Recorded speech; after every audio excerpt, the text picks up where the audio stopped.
Hey, what's up, VC? It's Steve again, Harmless Rebel, and it's time for another episode of What's Spinning. This one is going to be 99% metal. Actually, this first album is going to be the only one that I show that's not hard rock and heavy metal, so let's just kind of jump into it. So first up, this is Songs from Tsongas. This is the 35th anniversary concert by Yes. It includes the original lineup, or the classic lineup is probably more appropriate. But it's got Hal Anderson, White Squire, the late Squire, and of course Rick Wakeman. It's a 3 CD set. I ended up happening across this at an antique mall for like $6. It was sealed. Really nice set, though. It was a really good show that took place in 2004. I'm a big Yes fan, so I couldn't pass up on it. I've given it a couple of spins. Sounds great. Really good sound quality. They did a really good set. What I found myself wanting, though, was to hear more of the classic songs. They played pretty much snippets from every album from 1970 on through 2004 when this was released. They even covered stuff like Owner of a Lonely Heart, which kind of surprised me, which was kind of cool to hear. But in all honesty, if I want to hear live Yes, I would probably go pull one of my live albums from the 70s, which are definitely my favorites. Still, some really cool stuff. Definitely worth checking out if you're a Yes fan. It is a great addition to the collection. It is something I'll revisit in the future. When I listen to these newer... when the bands come back together and do these live sets, they generally just make me long for those original live recordings from their original era. But still, like I said, great little album set there. Next up, what we're listening to in the background, this is Formation of Damnation from Testament. I don't know how well you can hear that. I don't have it very high. This is, of course, as you can see, a copy signed by the whole band. I've actually got right there a signed Testament album.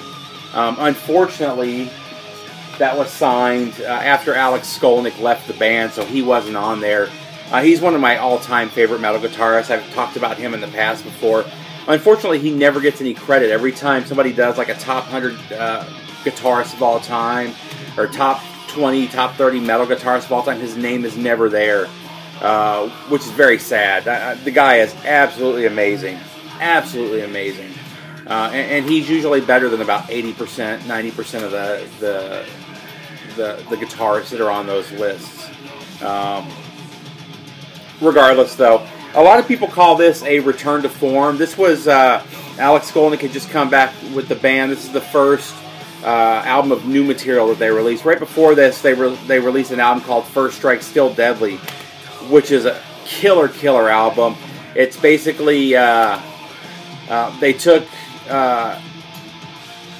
most of the original lineup. They went back into the studio. They picked some songs from the 80s that they thought that they could do better on, and they did.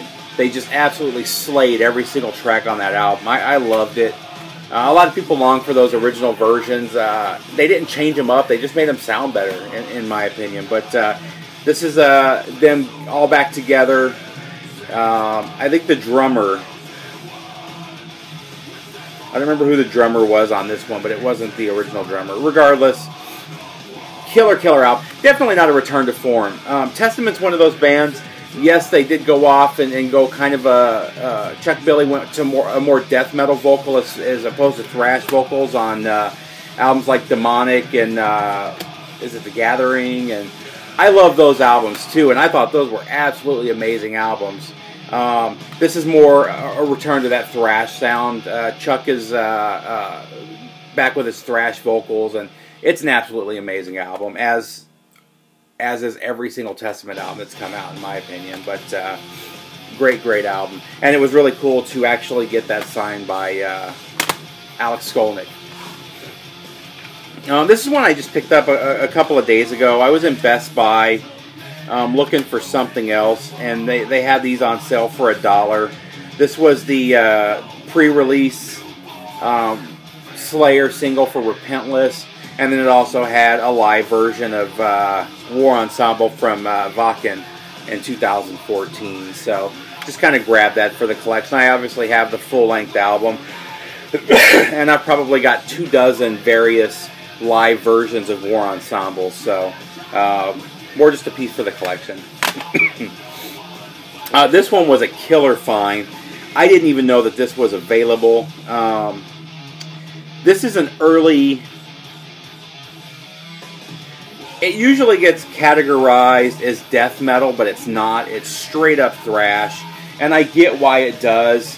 One of the members is Paul Speckman, who, if you're familiar with him, he was the bassist and singer from Master, still is actually.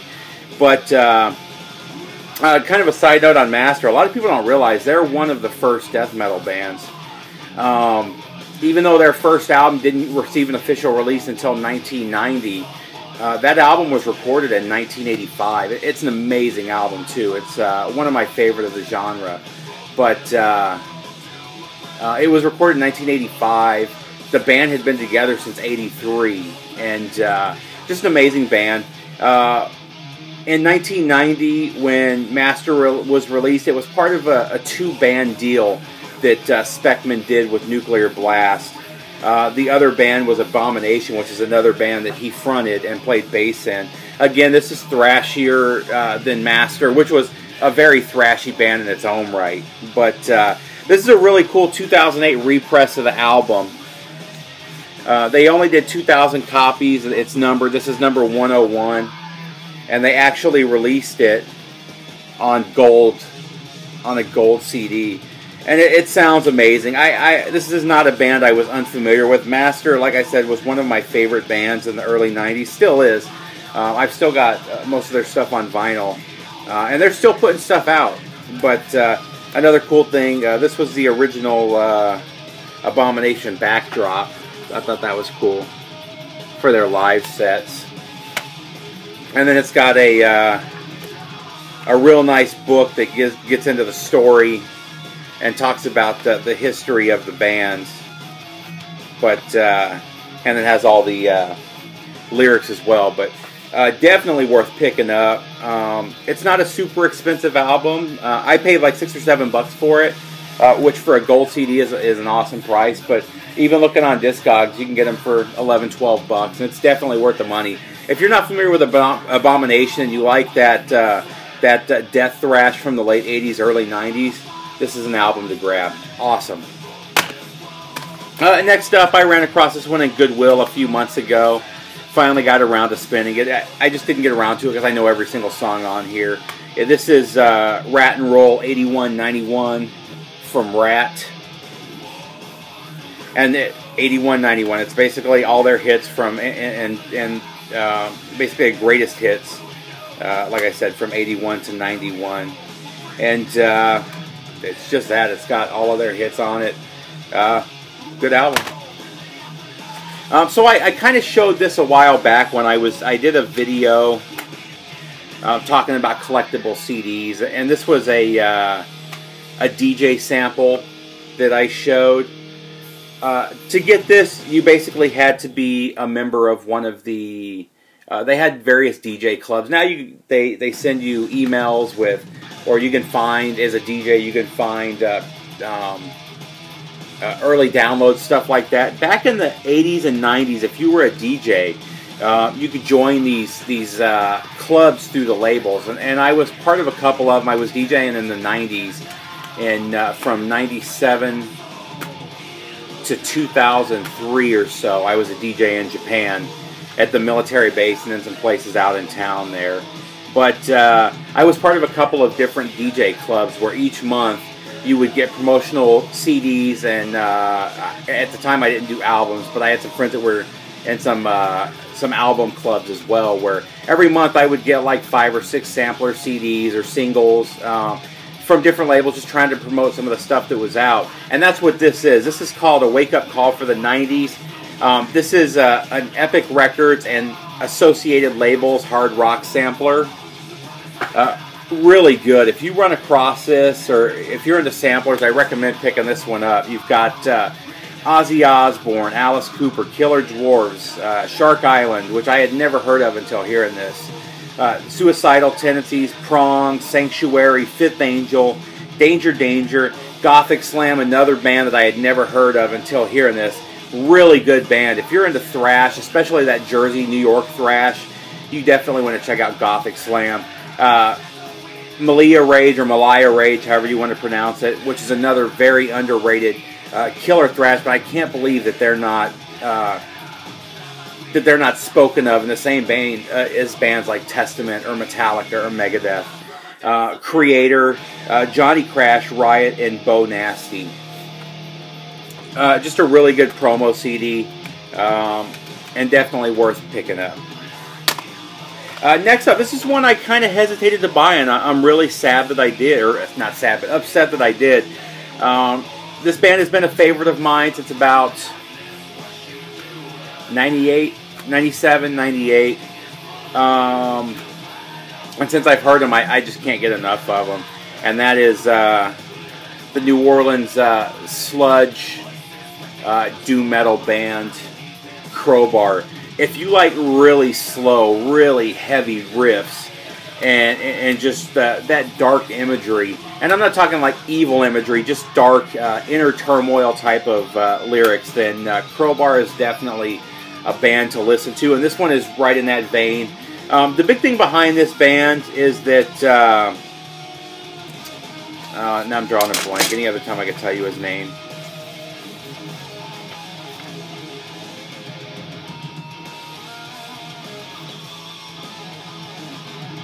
Kirk Weinstein.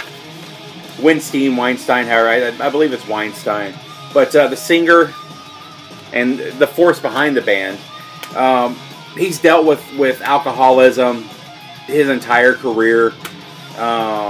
It's been a big issue for him, you know, depression, all of that stuff that goes along with hardcore alcoholism. And that's always been present in his lyrics, and that darkness is there.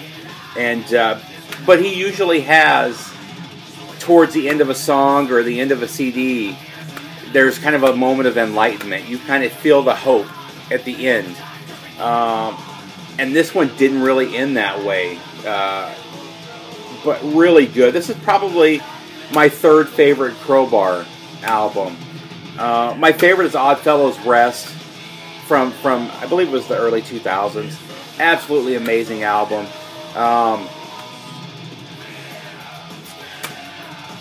But man, definitely worth checking out. If you like any kind of doom metal, sludge, these guys are the kings of sludge. I don't think anybody does sludge better than these guys.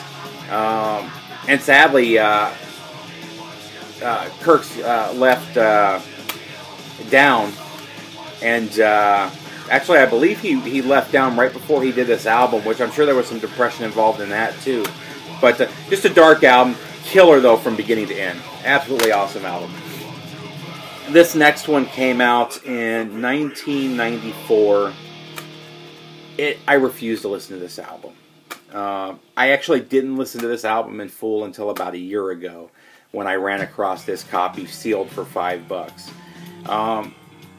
This is one of my all-time favorite bands, and the reason I refuse to listen to this is because the singer left the band, and the band was going to change their name under the new singer, and they didn't. They probably should have, because this is an amazing album, and I think if they would have changed their name, this would have been a top-selling album, but because they left their name the same, it really hurt them, because guys like me, who love the band, refuse to listen to it.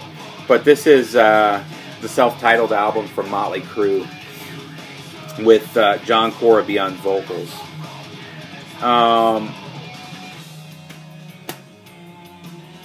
I was really disappointed when this whole breakdown happened, because I was really happy with the direction the band was going. You know, they kicked off their career with 3 amazing albums. I know some would argue Theater of Pain is not a great album. I love Theater of Pain. I think they kind of fell off with Girls, Girls, Girls. I wasn't a fan. They went the hardcore sleaze route, I guess is the easiest way to say it, which has always been their thing. I mean, that style pretty much came from them. But I just didn't like the direction they went with that album. And then Dr. Feelgood came out in a whole new direction. It was amazing. Decade of Decadence came out, and Primal Scream was on there. which was, I think, the heaviest song that they had released since Shout at the Devil. And I was just so happy. And then the news came that Vince Neil left the band or was fired, you know, whatever the case was. There were different stories at the time. And then they announced John Corabi had joined the band. They were originally going to call the band The Crew, and then there were a couple of other names, and then they decided to stick with Motley Crue. And again, I refused to listen to it. I had heard Hooligan's Holiday on the radio, which I wasn't a fan of. It just didn't sound like Motley Crue. So like I said, I ignored this album. This album kicks ass. It's a great hard rock album. When I finally spun this a year ago, I was blown away by how good it sounded. And actually, it's funny, you got the Southern sludge here. John Corabi gave the band kind of a Southern feel to it, almost kind of like what Pepper Keenan did to Corrosion of Conformity. His vocal just reminded me, it was just a Southern hard rock feel to me. And it sounded amazing. I actually look forward to, Mick Mars and John Corabi are doing a project right now that I really look forward to hearing some from. But if you guys have skipped out on this album, just put your blinders on to the fact that it's listed as a Motley Crue album and just give it a fair listen. It's a really good, just straight up hardcore album. Hard rock album. Mick Mars is absolutely amazing on here. Nicky's writing is on point. I highly recommend checking this out. And this is something that 2 years ago I would have said avoid like the plague. So there you go. I don't remember where I found this. This was a dollar bin CD. I may have paid $2 or $3 for it. I don't remember, but it's called Heavy Live Hits, and as you can see, it's got Uriah Heep, Motorhead, which are both heavy. Then Blackfoot, and then it goes to John Entwistle, Dixie Dregs, and John Butcher. I didn't even know who John Butcher was. That song could be left off of here. John Entwistle's from The Who, not really somebody I consider heavy, but it's still a really good comp. Every song on here is really good. John Butcher, I don't know who he is. He does a copy of Stevie Wonder's Higher Ground that's so-so. The rest of this is really good. You've got 7 stars from Uriah Heep. You've got Uriah Heep doing a medley with Roll Over Beethoven, Blue Suede Shoes, Mean Woman Blues, Hound Dog, and At the Hop. Motorhead doing Shining, Another Perfect Day. And then Rattlesnake Rock and Roller from Blackfoot. If you run across a copy of it, grab it. You know, I wouldn't pay a whole lot of money for it, but if you want to hear some cool live stuff that you can't get anywhere else, definitely worth checking out. Especially if you're a Uriah Heep or Motorhead fan. Next up, sorry, my allergies changing season. This one I just pulled out. I just read the news that Max Cavalera and Igor Cavalera are going to be doing a tour later this year and the first part of next year where they're going to be playing Roots from beginning to end. And I can't be more excited about that. From what I understand, they're going to do a few other Sepultura songs as well. Sepultura is one of my all-time favorite bands. I saw them a number of times. I actually saw them on their last tour before Max left the band, and that's one breakup that just kind of broke my heart. Every album of theirs just got more technical, and I've loved every single thing that they put out under Max Cavalera. They have had a couple of good albums since then, but their last 3 or 4 have been absolutely terrible in my opinion. And I honestly, now that Andreas Kisser is the only member left in the band, I don't know why they're still going on as Sepultura, but you know, I digress. But after hearing the news, I was in a Sepultura mood, so I pulled out Arise. Arise is not my favorite Sepultura album, but it is one that I really love, and I was just in the mood for that, you know. Chaos is probably my favorite album of theirs, and a lot of that has to do with that was my real introduction to them. I had heard earlier albums. I actually heard this when it came out and liked it, but Chaos was the one that really got me into the band and got me going back and buying all of their early albums. And like I said, since then they've been a favorite. Chaos was actually the first tour that I saw them on. I saw them on the Chaos tour and then the Roots tour. But just an absolutely amazing thrash album. This is another one that a lot of people classified as death metal at the time, which I never understood. This is the 97 reissue. The cool thing about this is it's got a cover of Orgasmatron from Motorhead. They're huge Motorhead fans. Actually, in Max's new book, he talks about the first time he met Lemmy. Just look up the story. I'm not going to give it away. It's also got Criminals in Uniform, which is a song I absolutely love. And I wish that it would have been on the main album. But, I mean, this thing has classics. Desperate Cry is a favorite of mine. Dead Embryonic Cells, Arise, Alter State. Just an amazing thrash album, and one that if you love thrash, if you love metal, you should definitely have this album.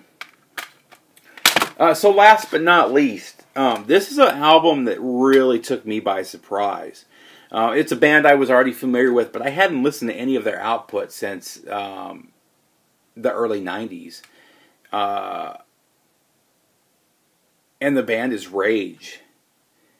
They were a really good metal band in the 80s and 90s, and I'm not sure why I lost track of the band. I've actually got their first couple albums on vinyl, and they're just classic albums. When I put this album in, again, I was completely blown away. I did not expect what I heard. This is the 2010 release, Strings to a Web.